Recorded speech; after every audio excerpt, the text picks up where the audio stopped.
Hey guys, tonight we're diving into one of history's most wonderfully ridiculous medical beliefs. Why ancient Romans genuinely thought rubbing snail slime on their heads could regrow hair. Picture yourself walking through the bustling streets of Rome around 50 CE, where the scent of olive oil and garlic mingles with something far less appetizing, the distinct aroma of crushed gastropods being ground into scalp treatments. You probably won't survive the smell alone, let alone the actual procedure these desperate Romans subjected themselves to. So before you get comfortable, take a moment to like the video and subscribe, but only if you genuinely enjoy what I do here. Drop a comment letting me know where you're listening from and what time it is in your corner of the world. I love seeing our little global community come together for these historical deep dives. Now dim the lights, maybe turn on a fan for that soft background hum, and let's ease into tonight's journey together. You're standing in the shadow of the Pantheon, watching a well-dressed Roman citizen frantically examining his reflection in a polished bronze mirror. His name is Marcus, and he's having what we might call a midlife crisis, Roman style. The receding hairline that's been creeping backward like a retreating army has finally reached crisis levels, and in Roman society, that's not just vanity, it's social suicide. Hair in ancient Rome wasn't just about looking good. It was currency, status symbol, and marker of vitality, all rolled into one. A full head of hair signaled youth, virility, and divine favor. Lose your locks, and you might as well hang up your toga and retire to the countryside. The Romans were so obsessed with hair that they developed an entire vocabulary around different types of baldness.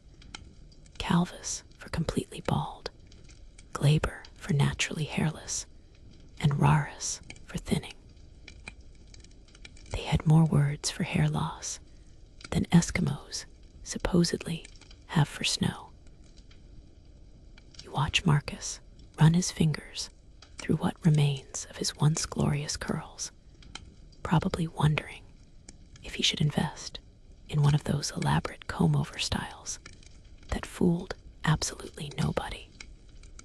The Romans tried everything to maintain their manes, elaborate hairstyles held in place with enough pins to build a small catapult, wigs made from the hair of Germanic slaves, and even hair transplants of sorts, though those usually involved just gluing someone else's hair onto your scalp with tree sap. But here's where it gets interesting. Romans genuinely believed that baldness was a medical condition that could be cured, not just a natural part of aging. Their physicians, trained in the sophisticated medical traditions inherited from the Greeks, approached hair loss like any other ailment. They theorized, they experimented, and they prescribed treatments with the confidence of doctors who'd never heard of genetics or DHT. The Roman medical establishment was surprisingly advanced in many ways. They performed complex surgeries, understood the importance of hygiene, and even had a basic grasp of anatomy. But when it came to baldness, logic took a holiday. They believed hair loss resulted from an imbalance of bodily humors, excessive heat in the head, or even moral failings that manifested physically. This wasn't just folk medicine. These were respected physicians making these claims. You can almost see the gears turning in Marcus's head as he contemplates his options. He could try the bear grease treatment his barber recommended, or perhaps the mixture of mouse dung and honey that his neighbor swears by. But then, someone mentions the latest trend sweeping through Rome's upper classes: snail slime therapy. Not just any snails, mind you, but specific varieties prepared according to ancient recipes that supposedly dated back to the gods themselves. The logic, if you can call it that, was actually quite sophisticated by Roman standards. Snails, they observed, could regenerate parts of their bodies if injured. Cut off a snail's tentacle, and it grows back. Damage their shells, and they repair them. To the Roman mind, this regenerative power could surely be transferred to human hair follicles through the application of snail secretions. Historians still argue whether this belief originated from careful observation of nature or simply desperate wishful thinking. But by Marcus's time, snail-based hair treatments had gained enough credibility that even senators were secretly slathering gastropod goo on their scalps. The treatment had everything Romans loved. It was exotic, expensive, and came with an elaborate ritual that made participants feel like they were accessing ancient wisdom. As you follow Marcus through the winding streets toward the apothecary district, you can't help but notice how many other Romans seem to be making the same journey, their faces bearing that particular expression of hope mixed with embarrassment that comes with trying yet another miracle cure for a problem that's been plaguing humanity since we first looked in mirrors. You find yourself in the study of Gaius Scribonius, one of Rome's most respected physicians, watching him explain his revolutionary theories about hair loss to a room full of eager students. The flickering oil lamps cast dancing shadows on scrolls covered with diagrams of human heads, each one meticulously labeled with different regions, and their supposed connection to various bodily functions. Scribonius gestures dramatically toward a particularly detailed drawing of a scalp, his voice carrying the authority of someone who's never doubted his own brilliance. "Observe my pupils," he intones, pointing to the crown of the illustrated head. The scalp is not merely skin, but a gateway through which the body's vital essence escapes. You watch the students nod solemnly, furiously scribbling notes on their wax tablets, as if he's revealing the secrets of the universe rather than making educated guesses about why hair falls out.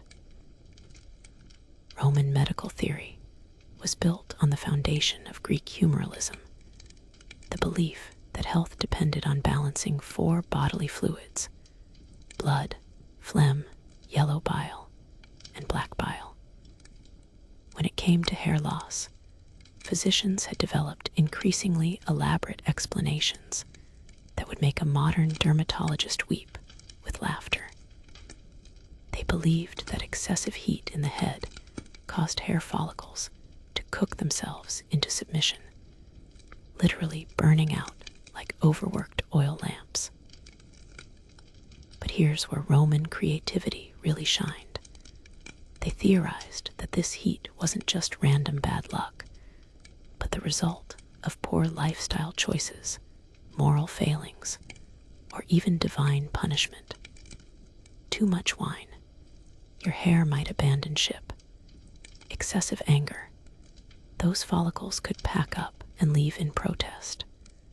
Lying to your wife about your gambling debts, well, that's basically asking for a chrome dome. Scribonius picks up a scroll containing the works of Hippocrates and reads, allowed a passage about how hot and dry constitutions naturally led to baldness.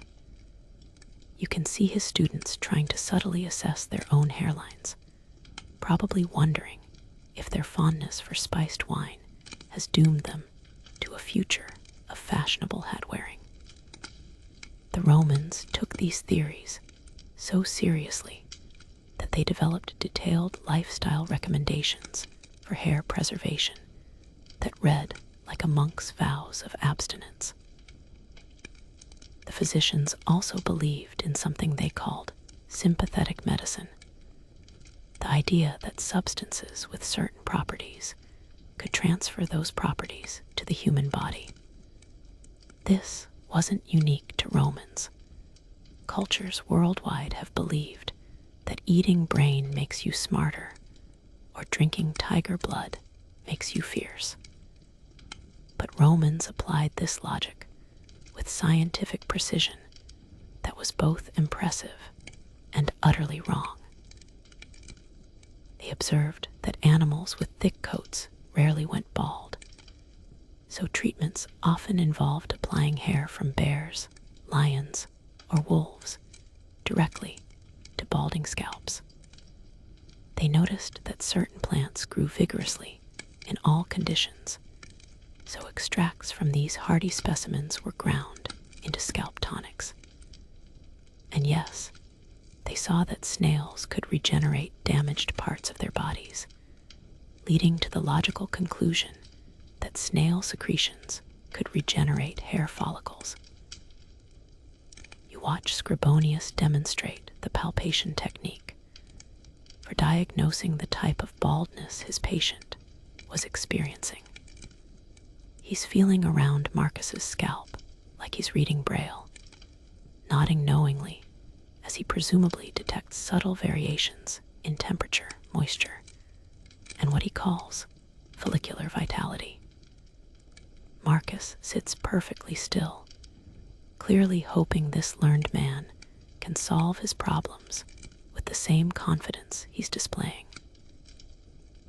The heat signature suggests an overabundance of yellow bile, Scribonius announces, as if he's discovered something profound rather than just touching a normal human head. Combined with the lunar phase and your recent dietary indiscretions, you mentioned enjoying those roasted peacock tongues last week. I believe we're dealing with a classic case of humor-induced follicular evacuation. The diagnosis comes with a treatment plan that's part medicine, part lifestyle counseling, and part religious ritual. Marcus is prescribed a regimen that includes dietary changes, herbal supplements, daily scalp massages with specially prepared oils, and yes, twice weekly applications of fresh snail secretions collected according to specific lunar cycles. Historians still argue whether Roman physicians actually believed their own theories, or were just providing elaborate placebos for wealthy clients who demanded sophisticated explanations for their problems. The treatments were expensive enough to suggest genuine belief. Nobody charges premium prices for something they think is nonsense unless they're running a very long con. What's fascinating is how these medical theories created an entire industry of specialized practitioners. You had hair diagnosticians who could supposedly determine the exact cause of your baldness by examining your scalp, lifestyle counselors who would redesign your entire daily routine around hair preservation, and preparation specialists who knew the proper techniques for extracting and applying various animal secretions. The Romans even developed a classification system for different types of baldness, each requiring specific treatments. pattern baldness needed one approach, stress-related hair loss required another, and what they called divine baldness, presumably hair loss caused by offending the gods, demanded both medical treatment and religious intervention. As you observe this elaborate medical theater, you can't help but admire the Roman commitment to turning every problem into an opportunity for systematic analysis, even when that analysis was completely wrong. They approached baldness with the same intellectual rigor they applied to engineering aqueducts, except instead of moving water efficiently, they were trying to move hair follicles back from the dead. You're crouched in a Roman garden at dawn, watching a specialized snail harvester named Lucius carefully select gastropods from among the dewy lettuce leaves. His movements are precise, almost reverent, as he examines each candidate for what Romans considered the most important qualities in a medicinal snail: size, slime production, and something he calls vitality aura, which seems to be his way of saying the snail looked particularly energetic. The Romans didn't just grab any old garden snail for their hair treatments. Oh no, that would be like using house wine in a religious ceremony. They had developed an entire taxonomy of snails based on their supposed medicinal properties, with different species prescribed for different types of baldness. The large Roman snails, Helix pomatia, were considered premium ingredients, their slime supposedly more potent because of their impressive size, and the fact that they were native to Italian soil, blessed by the gods. Lucius explains his selection process with the seriousness of a wine sommelier discussing vintage years. "See this one," he says, holding up a particularly hefty specimen. "Notice the silvery trail it leaves. That's high-quality mucus, rich in what the physicians call regenerative essence. And observe how it extends its tentacles fully when disturbed. That's a sign of robust life force." You watch him gently stimulate the snails to produce more slime, a process that involves tickling them with a soft brush made from rabbit fur. The Romans had discovered that stressed snails produced more secretions, but they also believed that frightened or angry snails would produce corrupted slime that could actually worsen baldness. So the harvesting process required maintaining the gastropods in a state of mild irritation without causing genuine distress. Essentially, they were trying to annoy snails in just the right way. The theoretical framework behind snail slime therapy was actually quite sophisticated by ancient standards. Roman natural philosophers had observed that snails could survive being cut in half, with both pieces potentially regenerating into complete organisms. They noted that snail slime seemed to accelerate healing when applied to minor cuts and scrapes. Most importantly, they observed that snails left glistening trails wherever they went, and plants in those areas often appeared more vibrant and healthy. From these observations, they constructed an elaborate theory about what they called regenerative humors, special biological substances that could transfer life-giving properties from one organism to another.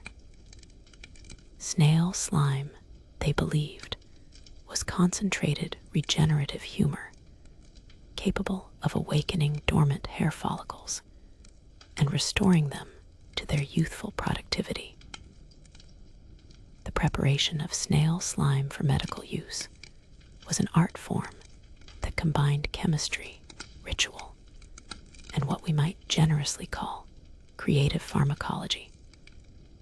You follow Lucius to his workshop, where dozens of snails live in specially designed enclosures that look like tiny Roman villas, complete with miniature gardens where the gastropods can feed on herbs believed to enhance their medicinal properties. Diet is crucial, Lucius explains, gesturing toward rows of specially cultivated plants. Snails that feed on rosemary produce slime with invigorating properties. Those that eat sage create secretions that supposedly improve memory, useful for patients who want to remember what they looked like with hair. And snails fed a diet of mint generate cooling slime that counteracts the excessive head heat that causes baldness in the first place. The actual slime extraction process involved placing the snails on smooth marble surfaces and encouraging them to move around, leaving trails of mucus that were carefully collected with silver spatulas. The Romans believed that metal contamination could corrupt the slime's properties, so only precious metals were used in the harvesting process. You can imagine how this requirement alone made snail slime therapy a luxury service available only to the wealthy. But here's where Roman ingenuity really shined. They developed different preparation methods for different types of baldness. Fresh slime was applied immediately for acute follicular failure, while aged slime that had been stored in underground chambers was used for chronic pattern baldness.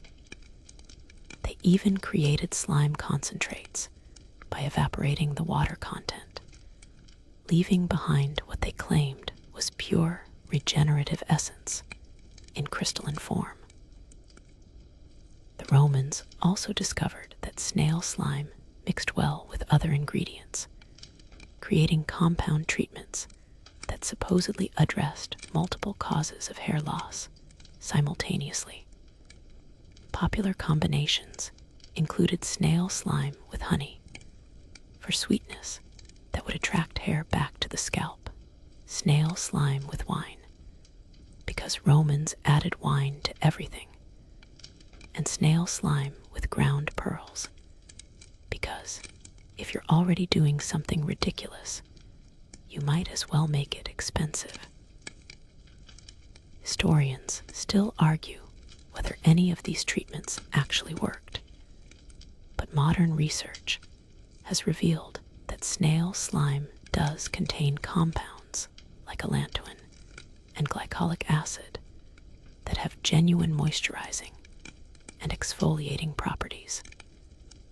So while the Romans were completely wrong about regenerating hair follicles, they may have accidentally stumbled onto an effective skincare treatment. What's remarkable is how the Romans managed to turn simple garden pests into a sophisticated medical industry. They created supply chains, quality control systems, and specialized practitioners who could diagnose exactly which type of snail slime a patient needed. It was like turning mud into medicine, except with more slimy trails and significantly higher profit margins.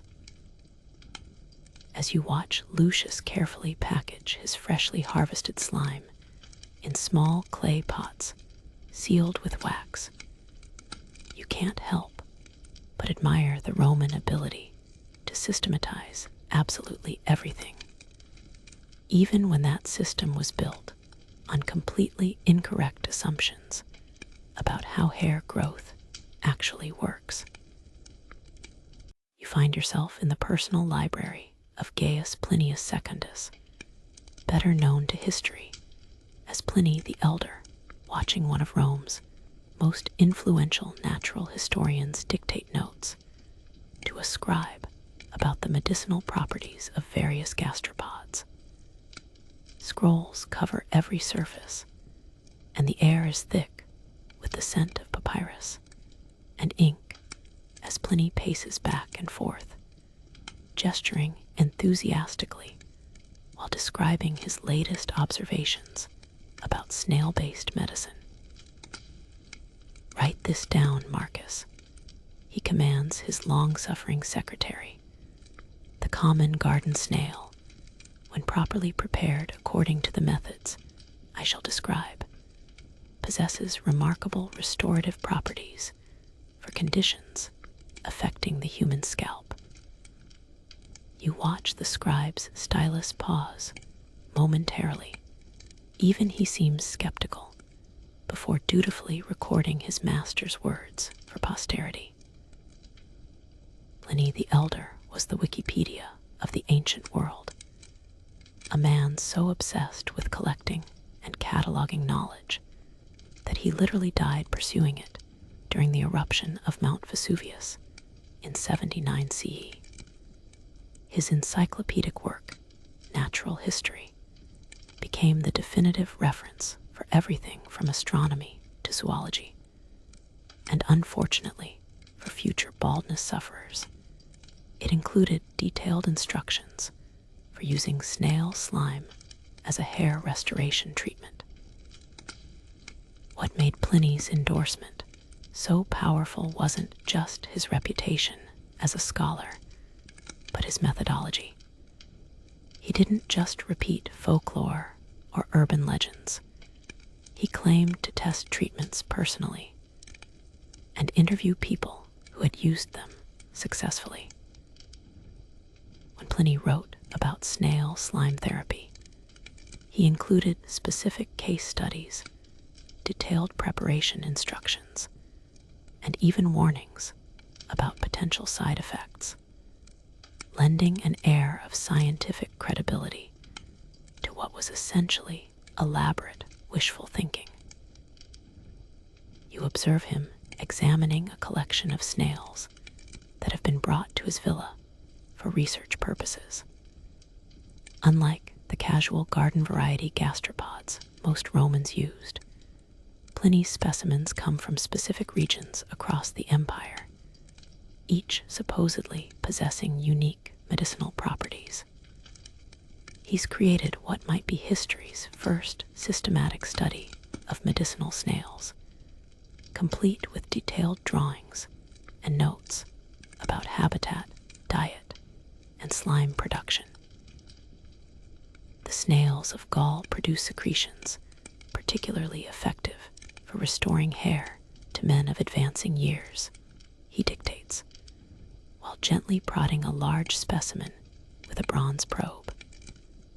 However, one must be cautious to collect the slime only during the waning moon, when the creature's regenerative humors are most potent. Slime collected during the full moon may actually accelerate hair loss, a fact I discovered through unfortunate personal experimentation. Pliny's approach to snail medicine was remarkably sophisticated for its time. He categorized different types of baldness, matched specific snail species to each condition, and developed preparation protocols that read like modern pharmaceutical instructions.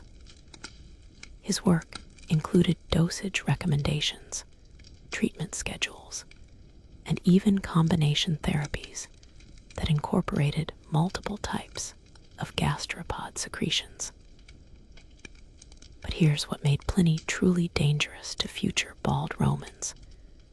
He was an excellent writer who could make absolutely anything sound convincing. His descriptions of snail slime therapy were so detailed and authoritative that they became the gold standard for the treatment throughout the Roman world. Physicians quoted Pliny the way modern doctors cite medical journals, giving his gastropod theories the weight of established science. You flip through a scroll containing Pliny's notes on hair restoration and find yourself impressed despite knowing better. He's documented case studies of specific individuals, recorded their ages and occupations, detailed their treatment regimens, and claimed to follow up on their progress months later. One entry describes a 45-year-old senator who supposedly regrew a full head of hair after 6 months of twice-weekly snail slime applications, combined with dietary changes and herbal supplements. Historians still argue whether Pliny actually believed these treatments worked, or was simply recording popular remedies without personal endorsement. But his writing suggests genuine conviction. He includes warnings about counterfeit snail slime, advice for identifying the most potent specimens, and even recommendations for breeding programs to ensure consistent supplies of high-quality medicinal gastropods. The influence of Pliny's work extended far beyond Rome. His natural history was copied and distributed throughout the empire, translated into multiple languages, and remained a standard medical reference for centuries. Medieval physicians still consulted Pliny's recommendations for baldness treatments, and variations of his snail slime preparations appeared in medical texts well into the Renaissance. What's particularly fascinating is how Pliny managed to elevate snail slime from folk remedy to legitimate medicine through the power of systematic documentation. He created elaborate theoretical frameworks explaining why the treatments worked, developed quality control standards for preparation, and even established protocols for training practitioners in proper application techniques. You watch him dictate a particularly detailed passage about the importance of snail diet in determining slime potency. According to Pliny, snails fed exclusively on specific herbs produced secretions with enhanced healing properties, while those that ate ordinary vegetation yielded inferior results.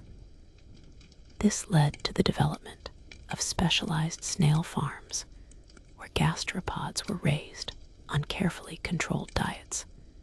Imagine explaining that business model to a modern venture capitalist. Pliny also popularized the concept of seasonal potency in snail slime therapy.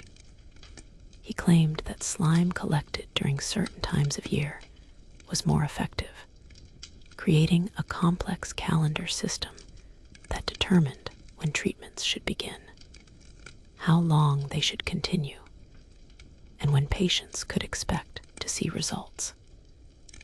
This added an element of astrology to what was already a questionable medical practice.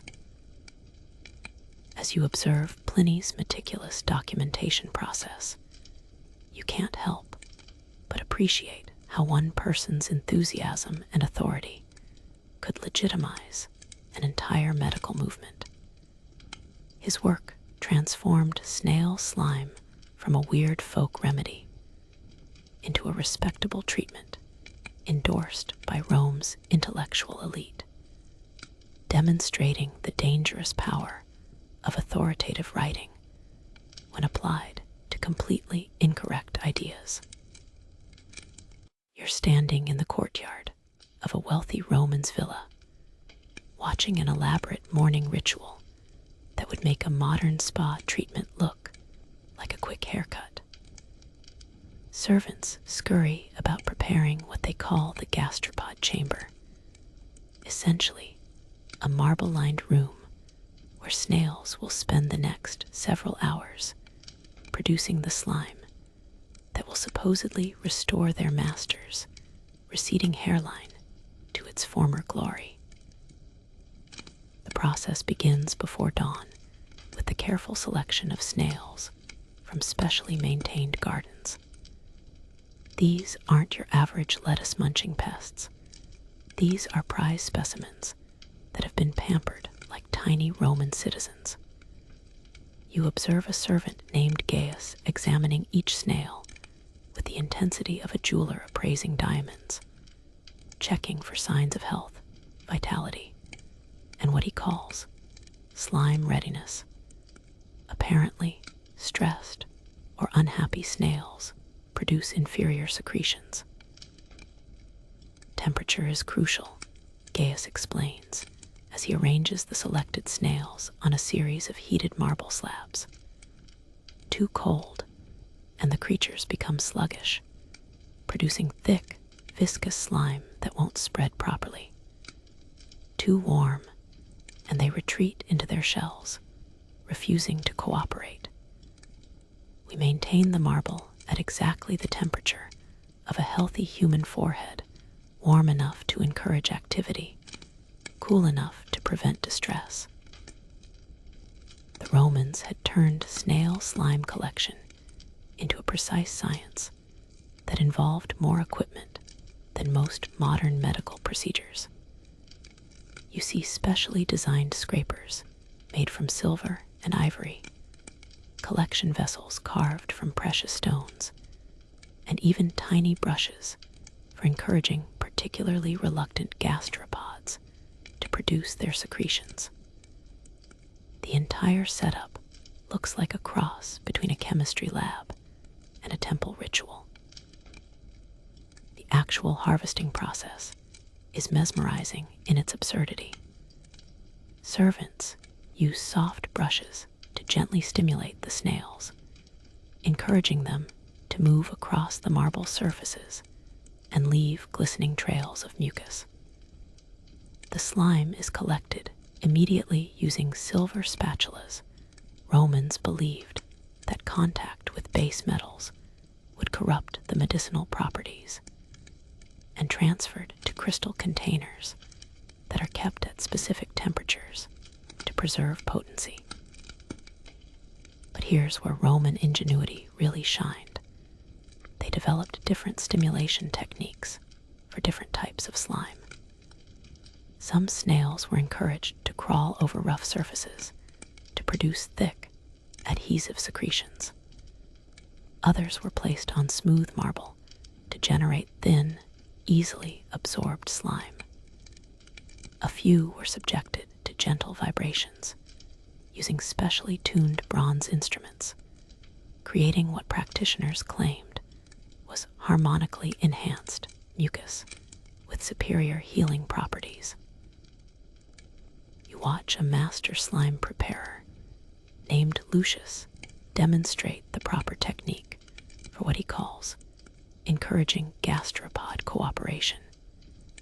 He's developed an entire philosophy around snail psychology, claiming that happy, relaxed snails produce better medicine than stressed or frightened ones. His method involves playing soft music, maintaining optimal lighting conditions, and even talking to the snails in soothing tones throughout the collection process. The preparation phase is equally elaborate. Fresh slime must be processed within hours of collection, filtered through silk cloth to remove impurities, and mixed with specific additives depending on the patient's particular type of baldness. You observe servants adding everything from rose oil to ground pearls, creating customized treatments that look more like expensive cosmetics than medical preparations. Romans had classified different grades of snail slime based on factors like color, consistency, and origin. Premium grade slime, clear, slightly viscous, and collected from snails fed specific diets, commanded prices comparable to rare wines. Standard grade slime was adequate for minor hair thinning, while economy grade preparations were grudgingly accepted by those who couldn't afford the premium products, but still wanted to try gastropod therapy. The application process was just as ritualized as the preparation. Patients would arrive at dawn, their scalps cleaned and prepared with special herbal washes.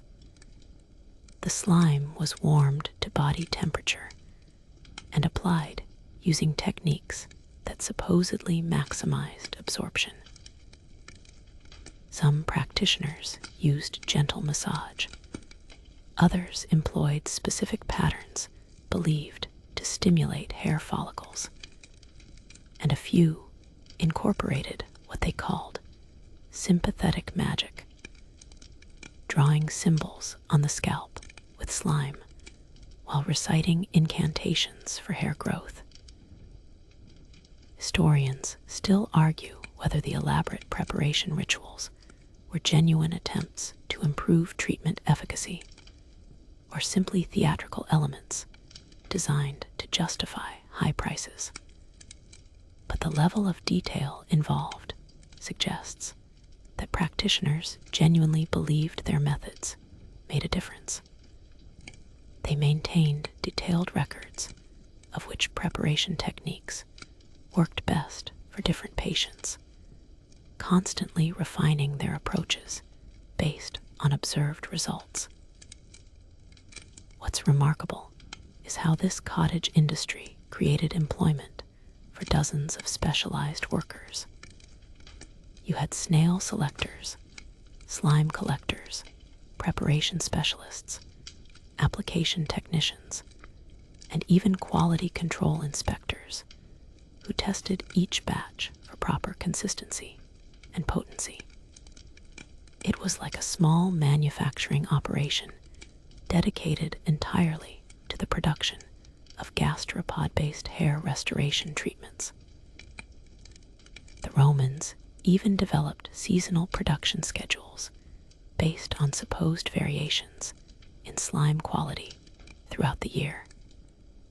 Spring slime was considered optimal for stimulating new hair growth. Summer preparations were used for maintenance treatments. Autumn slime was prescribed for preventing further loss, and winter applications were reserved for the most severe cases of baldness. As you watch this elaborate production process unfold, you can't help but admire the Roman ability to systematize absolutely everything, transforming simple garden pests into a sophisticated medical supply chain that would make modern pharmaceutical companies proud, assuming they were interested in marketing gastropod secretions to desperate bald men. You find yourself at an exclusive Roman bathhouse, watching what can only be described as competitive baldness treatment among the city's elite. In a private chamber reserved for the most expensive spa services, 3 senators are simultaneously receiving snail slime treatments. But these aren't just medical procedures. They're elaborate displays of wealth, status, and access to the most exotic remedies money can buy. The first senator, Gaius Maximus, reclines on a couch made from imported Indian ivory, while servants apply slime from snails that have been fed exclusively on herbs from the emperor's private gardens. The second, Marcus Crassus, not the famous one, but desperately trying to live up to the name, is receiving treatment with slime from African snails that supposedly possess magical properties, blessed by Egyptian priests. The third, Lucius Antonius, has topped them both by importing Gallic snails that are rumored to be descendants of specimens once used to treat Julius Caesar himself. My practitioner assures me these particular gastropods produce slime with twice the regenerative potency of common Italian varieties. Maximus announces to his companions, clearly fishing for impressed reactions. The expense is considerable, naturally, but one cannot put a price on follicular restoration of this caliber. You observe the elaborate theater surrounding each treatment. Maximus has hired musicians to play during his session, claiming that harmonious sounds improve slime absorption. Crassus has brought his personal astrologer to ensure the treatment aligns with favorable planetary influences. Antonius has arranged for a Greek philosopher to read passages from Homer during the application, supposedly imbuing the slime with classical wisdom that will make his regrown hair more lustrous. Roman society had transformed snail slime therapy from a simple medical treatment into a complex social ritual that demonstrated everything from cultural sophistication to financial resources. The wealthy competed not just over who could afford the most exotic snails, but who could devise the most elaborate preparation and application ceremonies. It became a way to display knowledge of obscure medical theories, connections to foreign suppliers, and commitment to following the latest trends in high society wellness. The social pressure to try increasingly exotic treatments created a thriving market for rare gastropods. Merchants traveled throughout the empire collecting snails from remote regions, each variety supposedly possessing unique properties that justified premium pricing. You could buy British snails that had allegedly absorbed the regenerative power of Celtic druids, Germanic specimens strengthened by harsh northern climates, or Egyptian varieties blessed by priests of ancient healing gods. What's particularly fascinating is how the Romans managed to turn a fundamentally ridiculous treatment into a marker of sophistication and education. Knowledge of different snail varieties, preparation techniques, and application methods became a form of cultural currency among the elite. Dinner party conversations featured detailed discussions of gastropod taxonomy, slime viscosity, and seasonal variations in medicinal potency. Imagine explaining this to aliens trying to understand human civilization.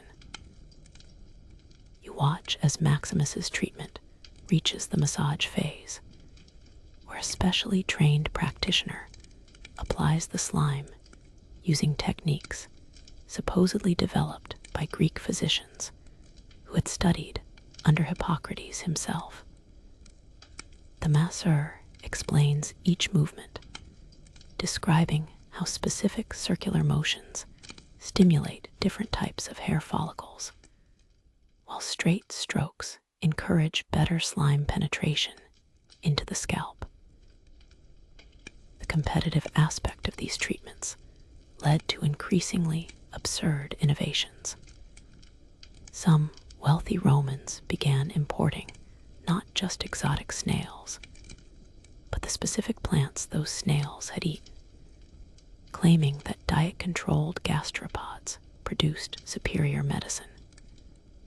Others commissioned custom-built slime collection facilities that could maintain precise temperature and humidity levels throughout the harvesting process. Historians still argue whether the social pressure to try these treatments was driven by genuine belief in their effectiveness, or simply the Roman equivalent of keeping up with the Joneses. But the amounts of money wealthy Romans spent on snail slime therapy suggest either profound faith in gastropod medicine or an irresistible compulsion to participate in whatever ridiculous trend their social circle was embracing. The status competition also led to the development of what we might call designer baldness treatments. Practitioners began offering customized preparations that incorporated personal elements, slime collected from snails-fed herbs from the patient's family estate, applications timed to coincide with important dates in the client's life, or even procedures performed in locations that held special significance for the individual. You observe a servant carefully documenting each aspect of Maximus's treatment in a leather-bound journal, recording everything from the snail's geographic origin to the exact temperature of the slime during application. These detailed records weren't just for medical purposes. They were status symbols that demonstrated the thoroughness and expense of the treatment. Wealthy Romans would compare their gastropod therapy journals the way modern collectors might compare rare wine catalogs. The social dynamics surrounding snail slime therapy also created opportunities for what we might generously call creative marketing. Unscrupulous merchants began selling premium treatments that were actually ordinary garden snail slime, repackaged with elaborate backstories about exotic origins and special preparation methods. The wealthy Romans were so invested in the social aspects of the treatment that many probably never realized they were paying premium prices for local gastropod secretions. As you watch these three senators complete their treatments and begin comparing results, you can't help but admire the Roman ability to transform any activity, no matter how absurd, into an opportunity for social competition and status display. They turned rubbing snail slime on their heads into a sophisticated cultural ritual that demonstrated wealth, education, and commitment to the finest things in life, even when those finest things were literally just slug secretions. You're standing in the temple of Asclepius, the Roman god of healing, watching a priest perform what he calls a sacred gastropod blessing ceremony over a collection of snails destined for medical use. The marble altar is covered with small ceramic vessels containing various specimens, each one supposedly chosen for its divine favor and enhanced healing properties. Incense burns in elaborate braziers, while the priest chants invocations asking the gods to imbue the creature's slime with supernatural restorative powers. Mighty Asclepius, the priest intones, while waving a bronze wand over the assembled snails. Grant these humble creatures the power to restore the crowning glory of your faithful servants. Let their secretions carry the essence of divine renewal, that mortal hair may grow as abundantly as the sacred groves of your temple. Roman religious beliefs had seamlessly incorporated snail slime therapy into their existing framework of divine medicine. They theorized that certain snails were blessed by the gods with special healing abilities, while others were cursed or simply ignored by divine powers. This led to elaborate rituals for identifying holy gastropods and preparing their slime according to religious protocols that supposedly enhanced its medicinal effectiveness. The Romans believed that Asclepius had originally revealed the secret of snail slime therapy to mortal physicians through dreams and divine visions. According to temple records, the god had appeared to a priest-physician named Gaius Sanctus in a dream, showing him a vision of snails crawling across a bald man's head and leaving trails that immediately sprouted new hair. Upon waking, Sanctus had rushed to his garden, collected the nearest snails, and successfully treated his first patient, launching what became one of Rome's most popular divine medical practices. Observe a group of wealthy Romans who have come to the temple, specifically to have their snails blessed before beginning treatment. They've brought their gastropods in ornate golden cages, believing that proximity to sacred objects and divine energy will amplify the creature's healing properties. The priest examines each snail individually, looking for signs of divine favor, unusual shell patterns, exceptional size, or what he calls luminous slime trails that supposedly indicate supernatural blessing. Different gods were believed to favor different types of gastropod medicine. Venus, goddess of beauty, was invoked for treatments aimed at improving the appearance of regrown hair. Mars, god of strength, was called upon to help hair grow thick and robust. Even Minerva, goddess of wisdom, was asked to bless snails, whose slime would supposedly make regrown hair shine with intelligence and learning. The religious framework surrounding snail slime therapy created an entire subset of specialized clergy. You had priests who focused exclusively on gastropod blessings, temple servants who maintained sacred snail gardens, and even oracles who claimed they could predict treatment success by examining the patterns of slime trails left on holy surfaces. The most elaborate religious ceremonies involved what priests called divine gastropod communion, rituals where patients would actually consume small amounts of blessed snail slime while praying to healing gods. These ceremonies were performed during specific lunar phases, with participants fasting for days beforehand to purify their bodies and make them more receptive to divine intervention. You watch as the priest demonstrates the proper technique for identifying a divinely touched snail. He claims that blessed gastropods exhibit certain behaviors. They move in perfect spirals. Their slime catches light in unusual ways, and they seem drawn to sacred symbols carved into temple stones. Of course, these signs are so subjective that pretty much any snail could qualify as divine if the priest was sufficiently motivated by the size of the donation.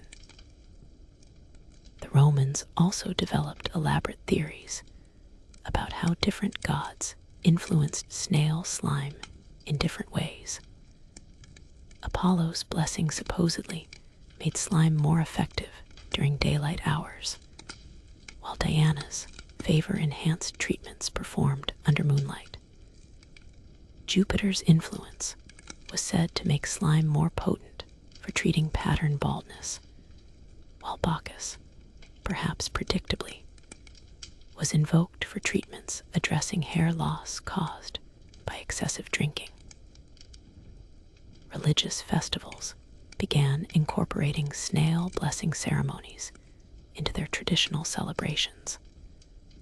During the annual festival of Asclepius, thousands of Romans would bring their gastropods to be blessed by the temple priests, creating scenes that must have looked like the world's most unusual petting zoo. The blessed snails were then carefully transported home in special carriers designed to preserve their divine energy during the journey. Historians still argue whether the priests genuinely believed in divine gastropod intervention, or were simply capitalizing on popular demand for religious endorsement of medical treatments. But the elaborate nature of the ceremonies and the detailed theological explanations they developed suggest that at least some religious authorities took the concept seriously enough to create comprehensive doctrinal frameworks around it.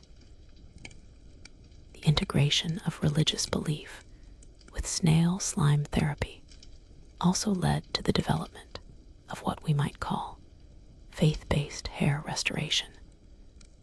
Patients were encouraged to pray during treatments, make offerings to healing gods, and maintain spiritual purity throughout their therapeutic regimens. Some priests claimed that insufficient faith could actually neutralize the effects of even the most potent gastropod secretions. You observe a particularly devout Roman receiving what the priest calls a sanctified slime application, while reciting prayers to multiple healing deities. The ceremony involves not just the physical application of snail secretions, but also spiritual purification rituals, divine invocations, and promises of future temple donations if the treatment proves successful. The religious aspects of snail slime therapy also created opportunities for what we might generously call spiritual entrepreneurship. Enterprising priests began selling pre-blessed snail slime at premium prices, claiming that their divine connections allowed them to infuse gastropod secretions with enhanced healing properties. They developed elaborate backstories about the spiritual preparation of their snails, including claims that the creatures had been raised on sacred temple grounds and fed exclusively on herbs blessed by various gods. As you watch this elaborate religious theater unfold, you can't help but appreciate how the Romans managed to transform every aspect of life, including rubbing snail slime on their heads, into an opportunity for divine connection and spiritual growth. They turned a questionable medical treatment into a sacred ritual that combined physical healing with religious devotion, demonstrating their remarkable ability to find divine significance in absolutely everything.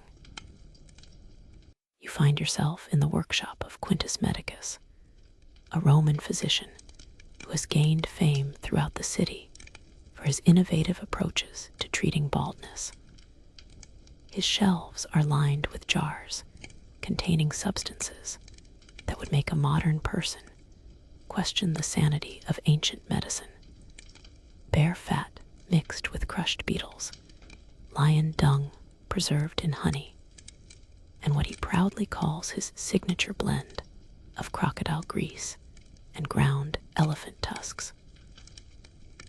Snail slime is certainly effective, Quintus explains, while grinding what appears to be dried bat wings into powder. But truly comprehensive hair restoration requires a multifaceted approach. One must address not just the physical symptoms of baldness, but also the underlying spiritual and elemental imbalances that cause hair to abandon the scalp in the first place. Roman physicians had developed an entire arsenal of baldness treatments that made snail slime therapy look almost reasonable by comparison. You watch Quintus prepare what he calls a virility restoration tonic by mixing wolf urine with powdered stag antlers, explaining that the treatment harnesses the natural hair-growing power of animals that never go bald. The logic is unassailable if you don't think about it too hard. One of the most popular alternatives to snail slime was bear grease therapy, based on the observation that bears have impressively thick fur and seem to maintain it throughout their lives. Roman physicians theorized that bear fat contained concentrated follicular essence that could be transferred to human scalps through vigorous massage. The treatment involved rendering bear fat into oil, heating it to specific temperatures, and applying it while reciting incantations designed to awaken dormant hair follicles. You observe Quintus demonstrating the proper technique for applying his leonine hair restoration compound, a mixture of lion fat, mane hair, and ground lion teeth that supposedly transferred the king of beasts' magnificent mane to human scalps. The application process involves specific circular motions that mimic the way lions groom themselves, combined with roaring sounds that practitioners claimed stimulated hair growth through sympathetic vibration. The Romans also developed what they called avian follicle therapy, based on the idea that birds never go bald, and therefore possess secrets that could benefit human hair growth. This led to treatments involving eagle feathers ground into powder, owl pellets dissolved in wine, and even live birds being placed on patients' heads so their natural oils could transfer to human scalps. Imagine trying to explain that procedure to your insurance company. But perhaps the most ambitious alternative to snail slime was elemental balancing therapy, which attempted to address hair loss by correcting supposed imbalances in the 4 classical elements. Practitioners would diagnose whether a patient's baldness was caused by excess fire, requiring cooling treatments with ice and mint, insufficient earth, treated with mud baths and mineral supplements, deficient water, addressed through elaborate hydration rituals, or inadequate air, corrected by breathing exercises and wind exposure. You watch Quintus prepare what he calls his quadruple element restoration treatment for a particularly desperate client. The process involves applying hot oils to represent fire, clay masks for earth, herbal steam treatments for water, and having the patient sit in a drafty room while practitioners wave large fans to simulate air movement. It's like a primitive spa treatment designed by someone who understood neither physics nor hair biology. Historians still argue whether these alternative treatments were developed as genuine medical innovations or as marketing strategies to differentiate practitioners in an increasingly competitive baldness treatment market. But the level of detail and theoretical sophistication involved suggests that many physicians genuinely believed they were advancing the science of hair restoration through creative combination of different therapeutic approaches. The Romans also experimented with what we might call sympathetic magic treatments that attempted to cure baldness by applying substances from famously hairy sources. This led to therapies involving the ground hair of lions, the fur of bears, the manes of horses, and even the beards of particularly hirsute men who were willing to sell their whiskers for medical purposes. One particularly creative alternative involved lunar hair restoration, based on the theory that hair growth was influenced by moon phases and could be enhanced through careful timing of treatments. Practitioners developed elaborate calendars showing when different types of applications would be most effective, creating treatment schedules that looked more like astrological charts than medical protocols. You observe a patient receiving what Quintus calls comprehensive follicular restoration therapy, a treatment that combines elements from multiple approaches. The poor man is simultaneously having snail slime applied to his crown, bear grease massaged into his temples, powdered stag antlers rubbed into his hairline, and ground eagle feathers sprinkled over his entire scalp, while a servant waves incense and chants invocations to various hair growth deities. The competition between different baldness treatments led to increasingly exotic and expensive alternatives. Some physicians began offering imperial restoration therapy that supposedly used the same treatments favored by Roman emperors. Others developed barbarian strength treatments that incorporated remedies from conquered territories, claiming that Germanic or Gallic hair growth secrets were superior to traditional Roman methods. What's remarkable is how these alternative treatments created an entire ecosystem of specialized suppliers and practitioners. You had bear fat renderers, lion mane collectors, eagle feather grinders, and even professional hair growth incantation specialists who would travel from house to house, providing the verbal components of various treatments. As you watch this elaborate medical theater unfold, you can't help but admire the Roman commitment to leaving no stone unturned in their battle against baldness. They were willing to try absolutely anything that might restore their hair, creating a diverse marketplace of treatments that ranged from merely silly to genuinely dangerous, all unified by the common thread of complete misunderstanding about how hair actually grows. You're seated in the lecture hall of Rome's most prestigious medical academy, watching the renowned physician Gaius Hippocraticus deliver a formal presentation on gastropod-based therapeutics to an audience of eager students and established practitioners. His toga is pristine white, his beard expertly groomed, and his voice carries the authority of someone who has never doubted his own expertise, even when discussing the medicinal properties of garden pests.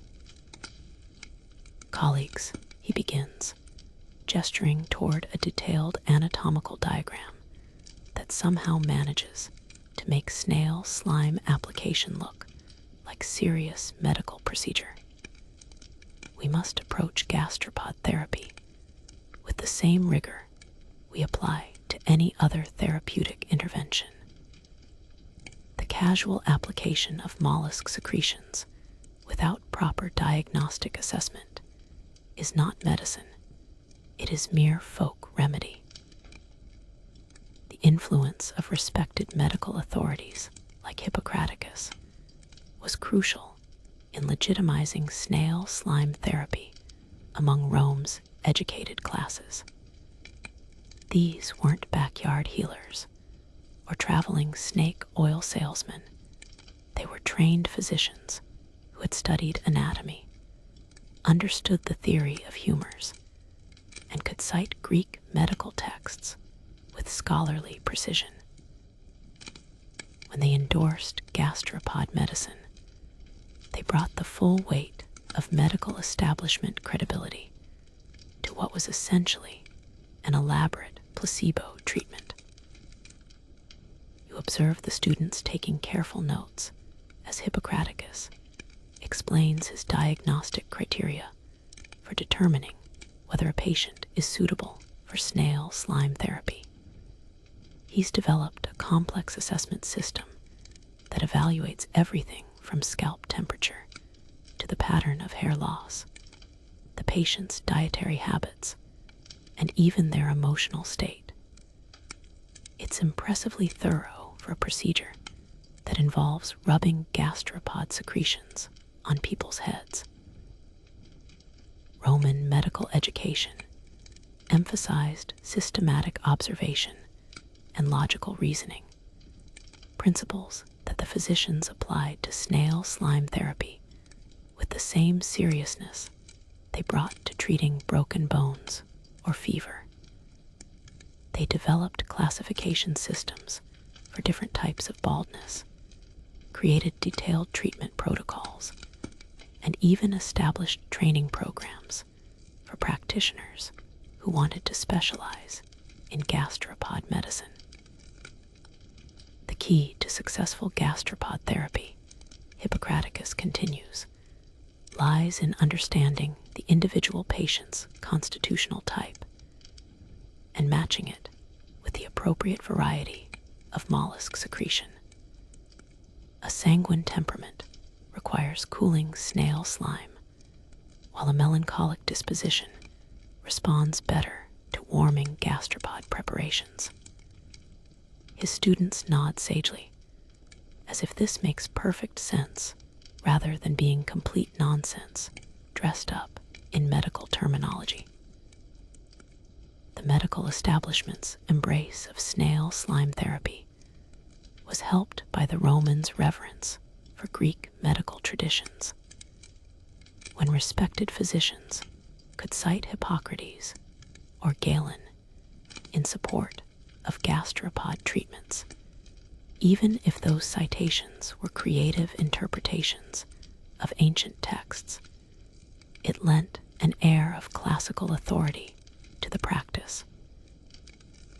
Students learned to quote ancient authorities while applying snail slime, creating a direct intellectual lineage from the great medical minds of the past to contemporary gastropod therapy. You watch Hippocraticus demonstrate the proper technique for examining a patient's scalp to determine the optimal snail slime treatment. He's palpating the skull with the same care a modern doctor might use to check for tumors, claiming to feel variations in temperature, moisture, and what he calls follicular vitality that guide his therapeutic decisions. His students practice on each other, seriously discussing whether they can detect the subtle signs their instructor has described. The medical establishment also developed what we might call evidence-based snail slime therapy through systematic documentation of treatment outcomes. Practitioners kept detailed records of their patients' progress, noting which varieties of gastropod secretion produced the best results, which preparation methods seemed most effective, and which types of baldness responded most favorably to treatment. Historians still argue whether these medical authorities genuinely believed in the efficacy of snail slime therapy, or were simply responding to patient demand for treatments that offered hope for hair restoration. But the sophistication of their theoretical frameworks and the detail of their treatment protocols suggest that many physicians had convinced themselves that gastropod medicine was a legitimate therapeutic approach. The influence of medical authority figures extended beyond just endorsing snail slime therapy to actively promoting research and development in the field. Hippocraticus has established what he calls the Academy of Gastropod Medicine, where physicians can study advanced techniques, share treatment innovations, and collaborate on developing new applications for mollusk-based therapeutics.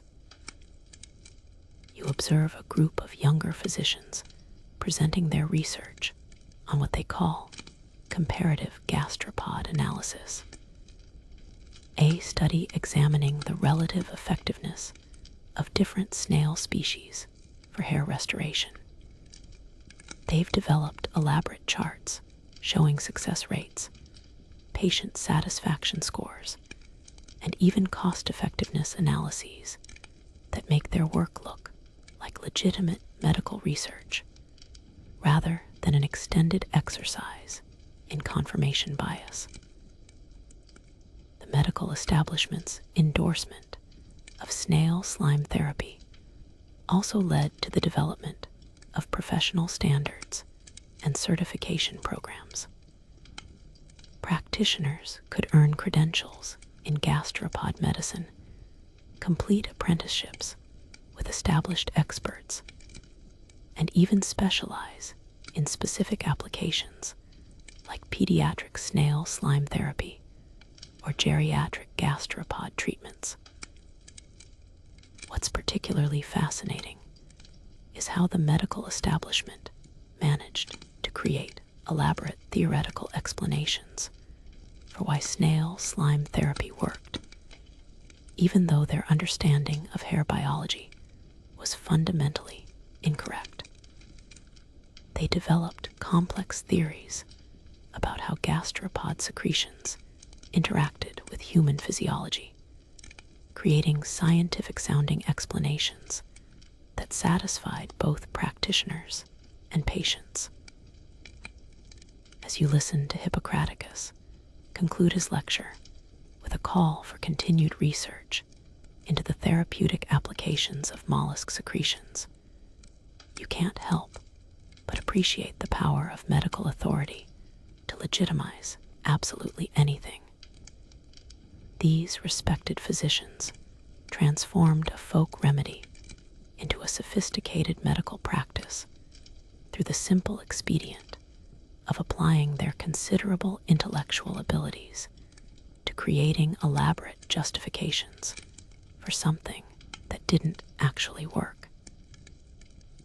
You find yourself in the bustling port city of Alexandria, where Roman merchants are haggling with Egyptian traders over shipments of exotic gastropods that have supposedly been blessed by priests of ancient healing gods. The air is thick with the scent of spices and the sound of multilingual negotiations as representatives from across the Mediterranean world compete for access to the most potent hair restoration treatments money can buy. A Greek merchant named Ptolemy is enthusiastically describing his latest acquisition to a group of interested buyers. These particular snails have been fed exclusively on herbs from the sacred groves of Delphi, where the oracle herself has blessed them with prophetic hair-growing powers. One application, and you'll not only regrow your hair, but also gain the ability to predict which hairstyles will be fashionable next season. Roman hair anxiety had spread throughout the empire like a particularly persistent and ridiculous plague. Everywhere Roman culture took root, local populations absorbed not just Latin language and legal systems, but also Roman neuroses about hair loss and the elaborate treatments designed to address it. The result was a Mediterranean-wide panic about baldness that created international trade networks dedicated to moving gastropods and their secretions across vast distances. You observe a fascinating cultural exchange taking place as Roman snail slime therapy encounters local hair restoration traditions. Egyptian traders are offering snails that have supposedly been mummified and resurrected to enhance their regenerative properties. Greek merchants claim their gastropods have been educated in the mathematical principles of hair growth by studying Euclidean geometry. Germanic tribes are selling snails that have supposedly absorbed the strength of northern forests through their bark-eating habits. The cross-cultural pollination of hair restoration panic led to some truly creative fusion treatments. You watch a Gallic practitioner demonstrate what he calls druidic gastropod therapy, which combines traditional Celtic plant medicine with Roman snail slime techniques. The treatment involves applying snail secretions while chanting in ancient Gaulish and burning mistletoe, creating a therapeutic experience that's part Roman medicine, part Celtic ritual, and entirely ridiculous. Egyptian contributions to the international hair panic included the introduction of pharaonic gastropod therapy, based on claims that ancient tomb inscriptions contained secret snail-based hair restoration formulas used by the pharaohs. Egyptian practitioners offered to teach Roman physicians the proper hieroglyphic incantations for activating snail slime, creating treatments that combined Roman medical theory with Egyptian mysticism and premium pricing. You find yourself in a tavern where merchants from different regions compare notes on their local hair restoration traditions.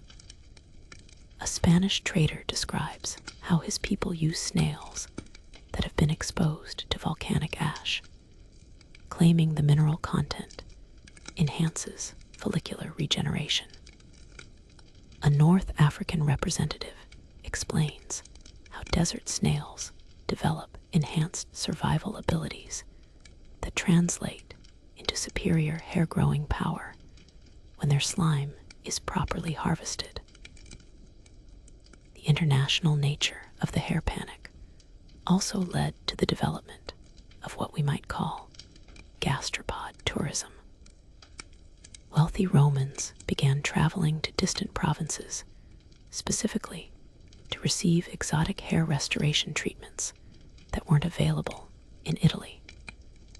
Spa resorts in Gaul offered authentic Celtic snail experiences, while establishments in Egypt provided pharaonic gastropod immersion therapy, complete with pyramid-shaped treatment rooms.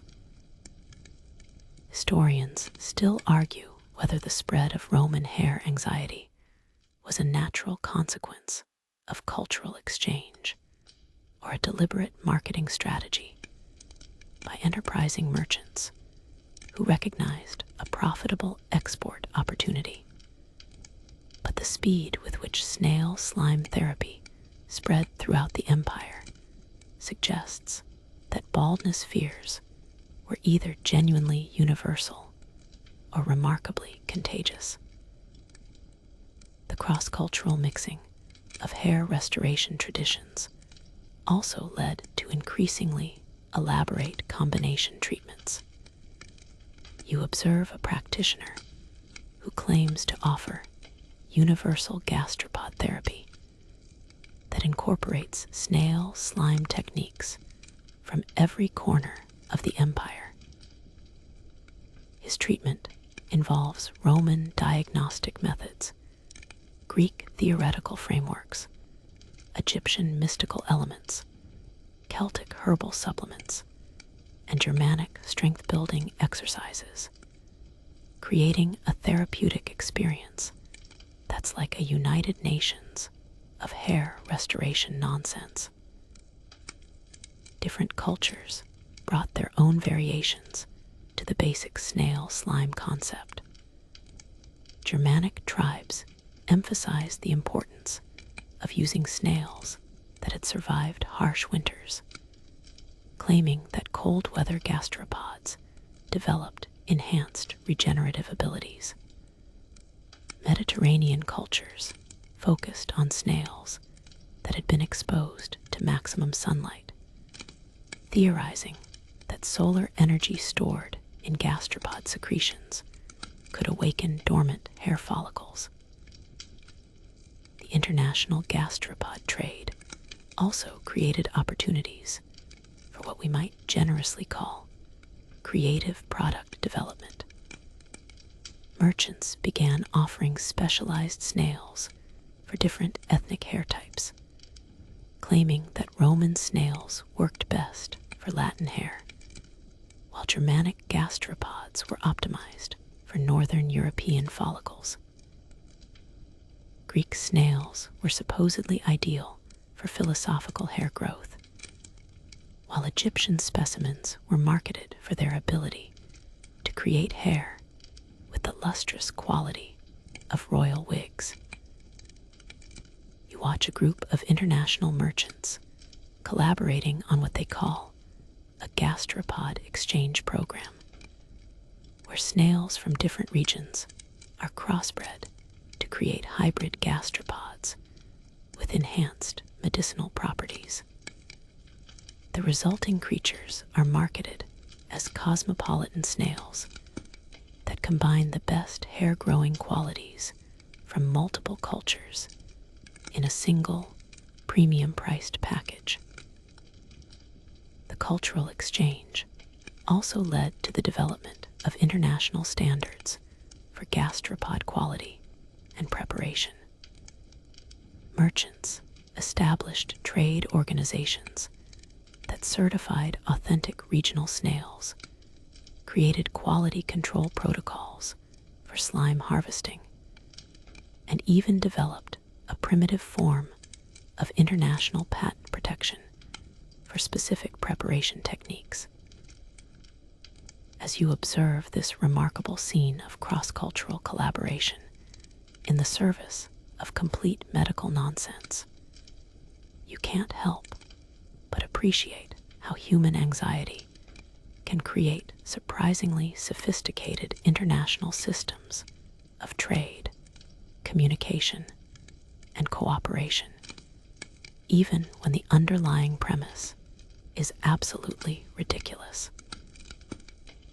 You're standing in the villa of Marcus Empiricus, a Roman physician who has spent the last decade meticulously documenting the results of snail slime therapy on hundreds of patients. His study is filled with scrolls containing detailed case histories, measurement records, and what appears to be the ancient world's first attempt at conducting a clinical trial of gastropod-based hair restoration treatments. After treating 347 patients over 10 years, Marcus explains, while reviewing his carefully maintained records, I must report that the results are somewhat inconsistent with theoretical expectations. He's discovered what any modern researcher could have told him. Rubbing snail slime on bald heads doesn't actually regrow hair, but admitting this would essentially destroy his entire professional identity. You observe Marcus struggling with the classic problem of confirmation bias in medical research. He's documented cases where patients showed modest hair improvement after snail slime treatment, but he's also recorded numerous instances where the therapy produced no visible results whatsoever. Rather than questioning the fundamental premise of gastropod medicine, he's developed increasingly elaborate explanations for why some treatments succeed while others fail. The lunar cycle clearly affects slime potency, he theorizes, while pointing to charts that show treatment success rates correlated with moon phases. Patients treated during the waning moon show 23% better results than those receiving therapy during the full moon. This suggests that gastropod secretions are subject to celestial influences that we're only beginning to understand. The collision between Roman empirical observation and their beloved gastropod theories created some fascinating intellectual gymnastics. Physicians who noticed that snail slime therapy didn't always work developed complex explanations involving patient compliance, seasonal variations, snail quality, preparation techniques, and even moral factors that supposedly influenced treatment outcomes. Marcus has categorized his treatment failures into several groups: patients who didn't follow dietary restrictions, those who failed to maintain proper spiritual purity during therapy, individuals whose baldness was caused by divine punishment rather than medical conditions, and cases where the snails themselves were compromised by improper handling or storage. It's an impressive display of creative reasoning designed to preserve belief in the face of contradictory evidence. You watch him examine a patient who has been receiving snail slime treatments for 6 months with no visible hair growth. Rather than acknowledging treatment failure, Marcus explains that this particular case requires a different approach. Your baldness appears to be the constitutional type that responds better to aged gastropod secretions combined with specific herbal supplements. We'll need to adjust your treatment protocol and extend the therapy duration. The Roman medical establishment developed several strategies for dealing with the obvious lack of consistent results from snail slime therapy.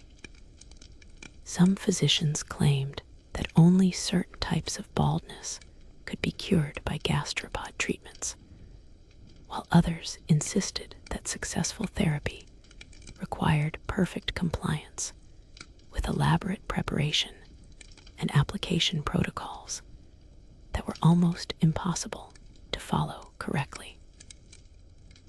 Historians still argue whether Roman physicians genuinely believed their explanations for snail slime therapy failures, or were simply protecting their professional reputations and income streams. But the sophistication of their theoretical frameworks suggests that many had convinced themselves that gastropod medicine was sound science that occasionally failed due to external factors beyond their control. The gradual recognition that snail slime therapy didn't reliably regrow hair led to what we might call therapeutic goal shifting. Instead of promising complete hair restoration, practitioners began claiming that gastropod treatments could slow hair loss, improve scalp health, strengthen existing hair, or provide psychological benefits that made patients feel better about their appearance. You observe Marcus consulting with a colleague about a particularly challenging case, a patient who has tried every conceivable variation of snail slime therapy without success. Their discussion reveals the intellectual contortions required to maintain belief in a treatment that clearly doesn't work. Perhaps his case requires the ultimate gastropod intervention, slime from snails that have been fed exclusively on hair clippings from men who have never experienced baldness. The Romans also developed increasingly sophisticated methods for measuring treatment success that allowed them to claim positive results even when patients remained obviously bald. They measured hair thickness, counted individual follicles, assessed scalp condition, and even evaluated the luster of existing hair to demonstrate that gastropod therapy was producing beneficial effects that weren't immediately visible to casual observers. Some physicians began incorporating what we might call placebo benefits into their assessment of treatment success. They claimed that patients who received snail slime therapy showed improved confidence, better sleep patterns, enhanced social interactions, and increased overall well-being, even when their hair didn't actually regrow. This allowed them to maintain that gastropod treatments were medically valuable regardless of their hair restoration effectiveness. The collision between empirical observation and theoretical belief also led to the development of increasingly exotic variations of snail slime therapy. When standard treatments failed, practitioners prescribed rare gastropod species, complex preparation methods, and elaborate combination therapies that were so complicated that any failure could be attributed to minor deviations from the prescribed protocol. You watch Marcus carefully document another treatment failure while simultaneously planning modifications to his therapeutic approach. He's caught in the classic trap of someone who has invested too much time, energy, and reputation in a theory to abandon it when faced with contradictory evidence. Instead, he's becoming increasingly creative in his explanations for why gastropod medicine works in principle but fails in practice. As you observe this fascinating display of cognitive dissonance in action, you can't help but appreciate how the human capacity for self-deception can survive even direct confrontation with reality. Marcus has spent a decade watching snail slime therapy fail to regrow hair. Yet he remains convinced that gastropod medicine is valid science that simply requires more research, better techniques, and more precise application to achieve its theoretical potential. You find yourself in a Roman library during the empire's twilight years, watching an elderly scholar named Gaius Posteritas compile what he calls the complete history of gastropod medicine for future generations. His weathered hands carefully arrange scrolls documenting centuries of snail slime therapy, creating what may be history's most comprehensive record of a medical practice that never actually worked but refused to die. Future physicians will surely appreciate our pioneering work in gastropod therapeutics, he murmurs while organizing treatment records, case studies, and theoretical frameworks that represent thousands of hours of Roman intellectual effort devoted to rubbing snail slime on bald heads. Though our methods may seem primitive to advanced civilizations, we have established the fundamental principles of mollusk-based hair restoration that they can refine and perfect. The legacy of Roman snail slime therapy extends far beyond its obvious failure to regrow hair. It it represents something profound about human nature, our willingness to embrace elaborate solutions to problems that might not have solutions, our capacity to create sophisticated theoretical frameworks around fundamentally incorrect premises, and our remarkable ability to maintain faith in treatments that don't work when the alternative is accepting an uncomfortable reality. You observe posteritas carefully documenting the evolution of gastropod medicine over the centuries, noting how the practice became increasingly sophisticated and expensive while remaining equally ineffective. His records show that snail slime therapy survived the fall of Rome, spread throughout medieval Europe, and continued to find believers well into the Renaissance, a testament to the persistence of human hope in the face of biological inevitability. The Roman approach to hair loss anxiety established patterns that echo through modern civilization. They transformed a natural aging process into a medical condition requiring intervention. They created elaborate treatment industries around unproven therapies. They developed complex theoretical explanations for why their remedies should work, even when empirical evidence suggested otherwise. Sound familiar? Modern hair restoration treatments like finasteride, minoxidil, and hair transplant surgery are obviously more effective than snail slime, but they're marketed with the same promises that Roman physicians made to their patients: renewed confidence, restored youth, and the return of social status that comes with a full head of hair.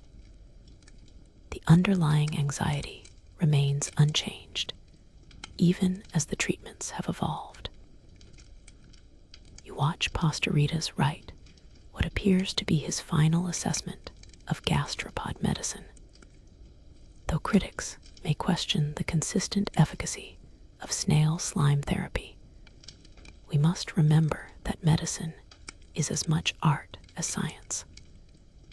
The psychological benefits of gastropod treatment, the hope it provides, the sense of taking action against fate, the ritual of self-care may be as valuable as any physical hair restoration.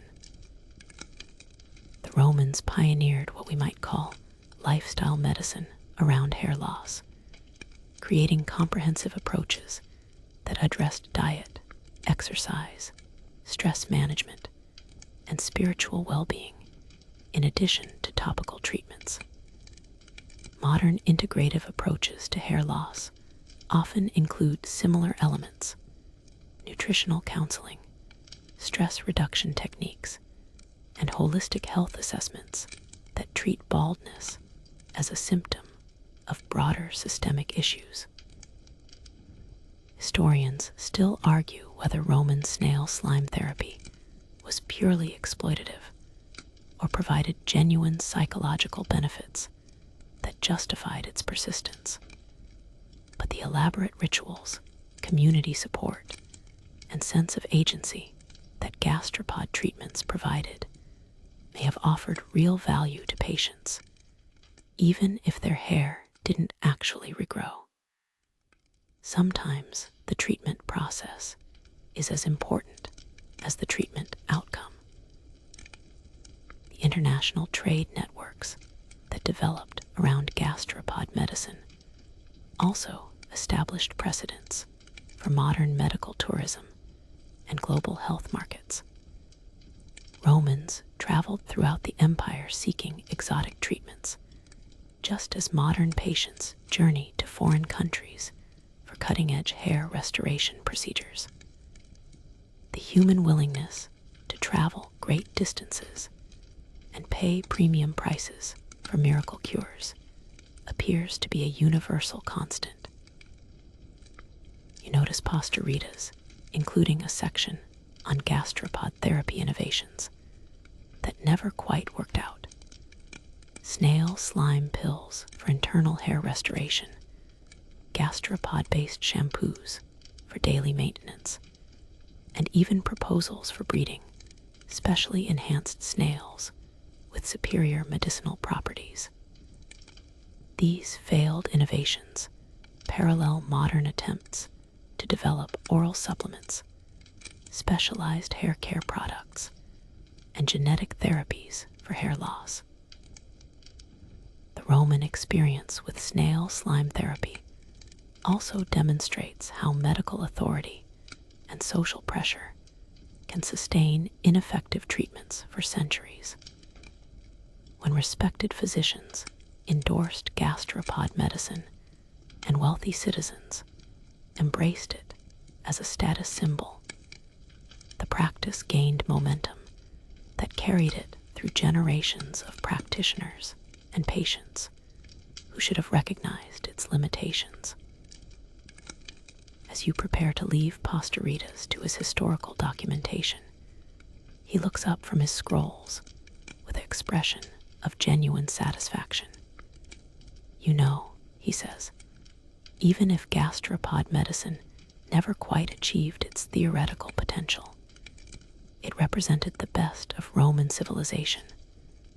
Our commitment to systematic investigation, our willingness to challenge natural limitations, and our refusal to accept defeat without exhausting every possible solution.